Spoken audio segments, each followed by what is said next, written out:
ပေါင်းလောင်းရှင်မဟာကတ္တပကလည်းယဟန္တာပဲလားဖရာတဲ့မနေ့တုန်းကတကားလေးတယောက်က2025ခုနှစ်တလပိုင်းတရက်နေ့မှာပါကျုပ်ဆရာတော်ဖရာကြီးသည်ယဟန္တာဖြစ်သွားပါပြီဆိုပြီးသူ့ရဲ့အကောင့်မှာပြောဆိုတင်ထားတာကိုကြည့်လိုက်ရပါတယ်ကိုမသိနိုင်တဲ့အရာကိုမှန်းဆပြီးပြောခြင်းဟာအန္တရာယ်ကြီးပါတယ်နော်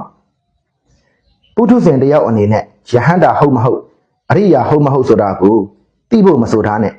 အရိယာအချင်းချင်းတောင်မှအရိယာမှန်မသိကြပါဘူးနော်ဆိုလိုချင်တာကသောတာပန်သည်တဂရဂံရဲ့အရာကိုမသိပါဘူးတဂရဂံသည်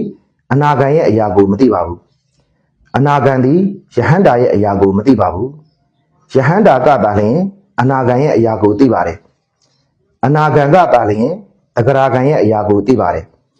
တဂရဂံကသာလျှင်သောတာပန်ရဲ့အရာကိုသိပါတယ်နော်အရိယာအချင်းချင်းတောင်မှအောက်ကအရိယာတွေကအထက်ကအရိယာကိုအရိယာမှန်မသိသေးရင်ပုထုဇဉ်တွေအနေနဲ့အရိယာဟုတ်မဟုတ်ယဟန္တာဟုတ်မဟုတ်ဆိုတာ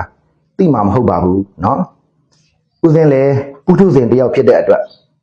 ပေါင်းလောင်းရှင်မဟာကတ္တပဟာယဟန္တာဟုတ်မဟုတ်ဆိုတာကိုမသိပါဘူးနော်